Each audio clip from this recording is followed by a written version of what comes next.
My homie Nick Du Bois, God, that's such a good Facebook name. I love it. Sent this in and said, Robbie, check us out. I've been testing a lot of different things with this deck. And I was like, all right. He's like, between this, my deck now ends on 12 plus negates. And with Goddess Bow and Gamma Seal is 7 by itself. What a time to be alive. Quick side note here. He said, the reason I'm playing Gigabyte, Hat Tricker, and Storm Dragons is because they all can be summoned if I have Magus on the board, since he is a spellcaster, and I usually hold off Magia Search until I summon Azathoth on board. That way my surges can't be stopped. So, what are we looking at here? You are looking at a... Oh man, I love Yu-Gi-Oh! So much. You are looking at new Crusadia by making Azathoth and stopping your opponent, and you're putting these huge negates on the board. Gamma Seal, my boy here, continuous negation. So, for those of you that live under a rock, Gamma Seal actually does stuff. So, of course, you can give this to your opponent, blah, blah, blah, so you can only control one Kaiju monster. So, when your opponent activates a card or effect, except for Gamma Seal, the Sea Turtle Kaiju, you can remove 2 Kaiju counters anywhere on the field, by the way. Negate that activation, and if you do, do it. You know what Kyoto Waterfront says? Each time a card is sent from the field to the graveyard, place a Kaiju counter on this card, max 5. Once per turn, when there are 3 or more Kaiju counters on this card, you get to add a Kaiju monster from your deck to your hand. So, basically, you're going to load this fatty up 5 counters. You're going to be like, oh, I'm going to search for my Kaiju now, and then you're going to summon this underneath your Saruja, because Saruja just lets you do that, alright? It's pretty cheesy. I don't think that this is fair, don't get me wrong. And then, of course, with Gamma Seal, you're also able to put Apostle on the board. So this card's original attack becomes the number of materials used for it, Sling Summon, times 800. Once per chain, and your opponent activates a monster effect, quick effect, you can make this card lose exactly 800 attack if you do negate that activation. And of course, you can only control one Apostla, Bow of the Goddess, once per turn. I feel like this channel has now become Trift Gaming 2.0. We're like, oh my god, my Crusadia deck puts 13 negates on the board, and then it's like, my Pendulum deck puts 14 negates on the board. No, it's not what we're going here for. We're like looking at new, innovative ways to kind of push the format here. And I do think that Crusadia has got a lot going for it, especially Mr. Spellcaster guy here, sticking the Azathoth, comboing up. Yu-Gi-Oh's really fun, right, guys? Now, let's kind of look into the deck, see some of the things we're doing. Obviously, yeah, we have 1 copy of the Black Dragon Collapse Serpent. Pretty standard. You can't really argue this. You have to be playing the babies to make sure that you're able to do your thing. Now, only the 1 copy of the Lavenir. This is going to be for the hand rip, or if you want to special summon from the graveyard as an extender, or if you need to destroy stuff on the field. Depending on the situation you find yourself in as you're building the board for this, I do think that either piece of the combo will be satisfying for you at any point. So just kind of understand, I look at one of these, I'm like, yeah, more than one could be fine, but at the same time, it's like you're already pushing 41 here. You kind of don't want to start going higher because you're going to start hurting your consistency. And 41 is kind of already that number that's present in a deck like this. It's like, yeah, it's okay, but at the same time, I don't know. Now, triple copies of Arborea, being able to also banish this from the... That's the thing I love so much about this. You can just cheese your opponent, banish this from the graveyard, and get protection. Why does Arborea so good? Triple copies of the Draco. If this card is normal, special summon to a zone of link monster points, you can target a Crusadia in your graveyard, except for Draco. Add it to your hand. So this gets you more recurability, which is what we want in a deck like this. And then, of course, triple copies of Leonis.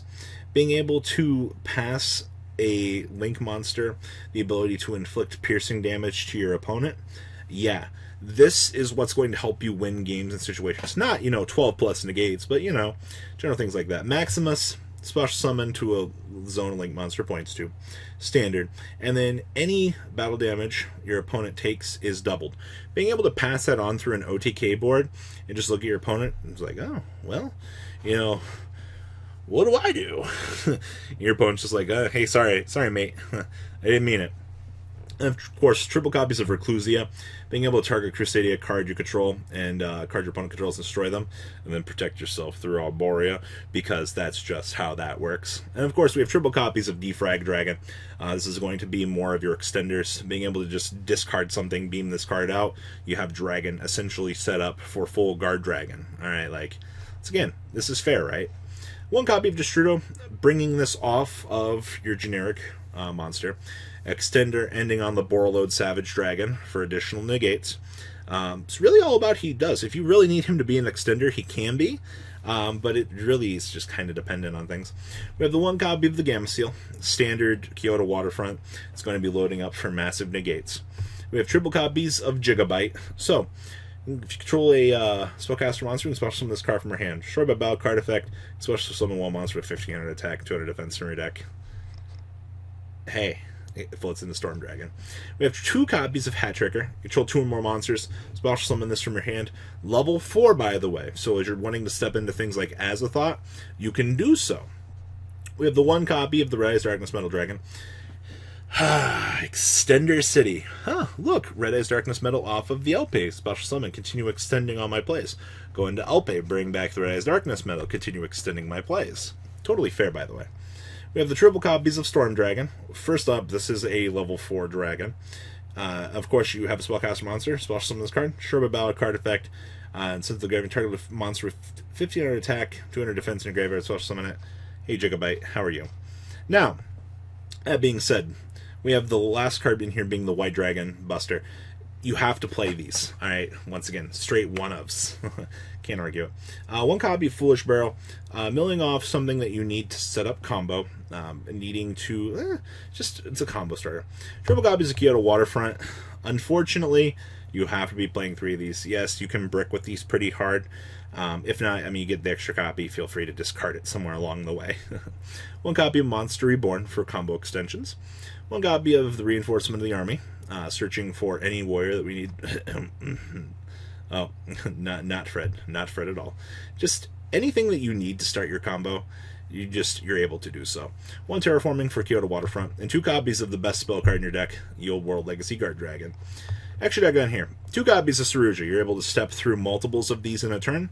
Not too many of these, but do keep in mind that these are going to help cycle through the deck, allow you to continue on with your extensions, and so forth. 1 copy of Abermax. This card just gets better and better as formats like this are setting up. Being able to punish the opponent for no real reason, because most decks look at this card, they're like, oh, how do I out an Abermax? And you're just like, well, you know. We have 1 copy of Pisty and 1 copy of Elpie, very standard for the Guard Dragon package. Please don't take these out of your deck. 1 copy of Bring the Pain Dragon, being able to special summon out Yule Hot Red Dragon Archfiend out here to put pressure on the opponent. So Apostla, Gamma Seal, this, plus the Borreload Savage Dragon, eating up more negates, while you probably can put a Dawn Dragster on the board as well. Yeah, this is totally fair. 1 copy of the Spatha. This is what you're going to step into, kick it over to do your Guard Dragon plays at the beginning. 1 copy of the Magius, 2 copies of Magius. As he said, you're going to try to go into this when you're able to stick the Azathoth and do your negation so your opponent can't hand trap you as you're setting up infinite negates. 1 copy of the Apostla. This is just going to be a large beat stick that you're going to drop on your opponent, gradually wear them down, and denying them extra monster effects. 1 copy of Nyrala, 1 copy of Azathoth. Once again, your opponent getting everything turned off for the turn. Yeah, I don't want responses, and I think this is the only real deck that can deny your opponent that outright. 1 copy of Hot Red Archfiend Boy for full negates, Dawn Dragster for spell negates, and of course, Borreload Savage Dragon for more negates. You guys get where this is going, right? Side deck here, triple copies of Artifact Lancia for Thunder, anything else that really banishes. 2 copies of Prankatops, triple copies of Blackgarden, anti-Sky Striker, anti-Mystic Burn the card. Give your opponent tokens. Oh, we control the same number of monsters during the end phase. Please get your Mystic Mine off of the field. This is how we counteract broken things in the game of Yu-Gi-Oh! And yeah, it does work. 1 copy of the Revival, just when you want to do Guard Dragon-y things, if you need to, you can. Triple copies of Twin Twisters, and triple copies of Red Reboot. wrapping up Nick's list. Now, I don't know if this is going to be a new norm. All right, this is just one of those things that says, hey, look at this deck. Tell me what you guys think. Do you guys like the cool idea? Do you see some sort of substance to come out of this in the near future? I'd like to hear your guys' thoughts on this, honestly, because I think Crusadia is a very underrated deck, and it's still got a lot of potential. All right, guys, leave a comment down below. Tell me what you guys think about the deck, and I'll catch you guys on the flip side. Peace out. The ride never, well, truly ends. Thank you, patrons. Without you guys, I don't know what I'd be wearing in these videos. I might be a truffle shuffle incident all over again. Guys, please also check out VanCole40 for some awesome Vanguard content. Some other interesting stuff you might find up here on the left or in the description as well. Thanks for watching.